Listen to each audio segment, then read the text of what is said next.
Hello, I'm DelusionDispeller, back to talk to you more about the narcissistic egg donor's or sperm donor's son. Give me 1 second. Okay. And continuing on.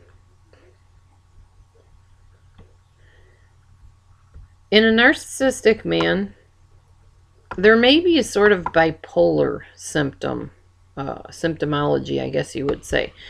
In other words, they would act very, very happy and excited and enjoy, like they're enjoying life. And then the next minute, they're acting kind of detached, like they don't talk to you. They get into this kind of funk, is what I call it, where you can't really connect with them. Very common. They have a hard time processing emotions. In a man who is praised for performance as a young boy, this man grows up from childhood believing that he is a human doing rather than a human being. He may be a workaholic, a high achieving perfectionist who never feels he is good enough until he reaches his highest level of excellence. And even that's not high enough or good enough. And this often comes from a hypercritical sperm or egg donor. And I've watched this happen with my ex-husband's abusive sperm donor in my life, where my husband at the time, had created a beautiful shelf, very intricate, very well done, and his his sperm donor came over to the house, and he said, "Look, Dad, look what I did," and he was bragging about how he, used the finest wood and he crafted it just perfectly, and the guy looks at him and says, "You should have used this wood. Next time, use this wood. It'll hold up better." I mean, it was like nothing was ever good enough for this man, and you could tell. And I watched my ex-husband's face go from excited to just drop. It just dropped. His whole countenance dropped. And I remember he said, "Yeah, I guess you're right." I don't know what I wanted to do at that point. I was so angry. I was like, how dare you? I didn't say anything to the guy, but at that point I realized why my ex-husband was narcissistic, because of the way he was treated, along with all the physical abuse that went on.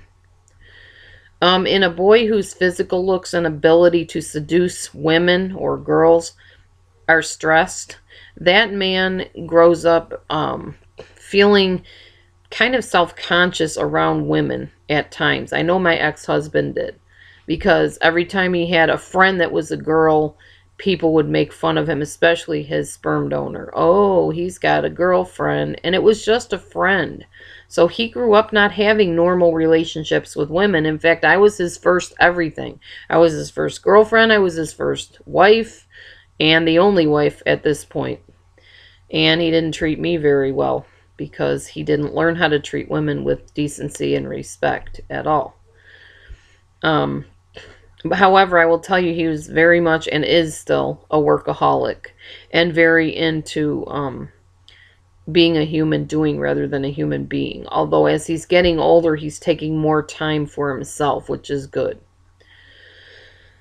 Men who grow up being praised for their looks, their muscles, their sexual prowess, whatever it may be, become very conceited.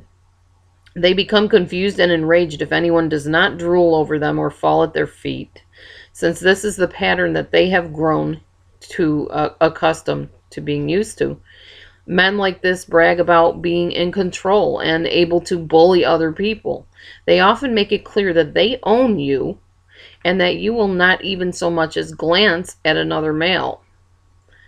In spite of the abuse and neglect that they endure, boys who are subjected to narcissistic upbringing will often see their abusive egg and sperm donor as almost gods or heroes to be honored and adored, and God help you if you say anything against them. It's the oddest thing. You know this person abused them horridly, neglected them, taught them all the wrong things, whatever, but yet to hear this person talk, this abuse victim, they will talk to you like that person is just wonderful. They're just star quality and should be greatly admired. And how dare you even question what my father said or what my mother said?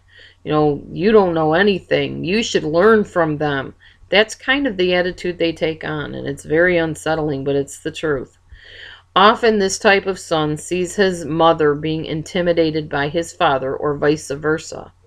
And yet, the abuse victim, the parent in that case, is staying in the situation and tolerating it or trying to fight back. And there's no positive result that comes out of it. They grow up with a very distorted sense of what a family and what husbands and wives relationships should be. So that's a little bit of information about how a boy grows into a man in a narcissistic abuse situation. I hope it was some type of an insight to you. There isn't a whole lot of information out there on abuse victims that are males. 9 times out of 10, society paints the male as the victimizer. But the truth is, there are many men being victimized right now. And I'm hoping that as my channel continues, I will have more male viewers, maybe as a result of these 2 videos, that will start kind of getting them over into seeing what I'm talking about, because I know there are men out there, I've talked to a few of them, whose wives, whose girlfriends, whose significant others or family members are abusive narcissists. So stay tuned for more videos as I come up with ideas or I redo my old ones. I'm hoping my channel will start looking a lot better, a lot more pleasing to the eye. I know that I'm feeling better and looking better these days, and I like that fact. And I want all of you to know that if I can do it, you can too. So, and also regarding staying with the abuser, I got out of my abusive situation, and you can do that too. Just do it in a safe way. Tell a safe person what's going on. Don't stay in the abuse. Don't keep putting up with it. It's not going to get better. Thanks for watching. God bless you, and have a great day.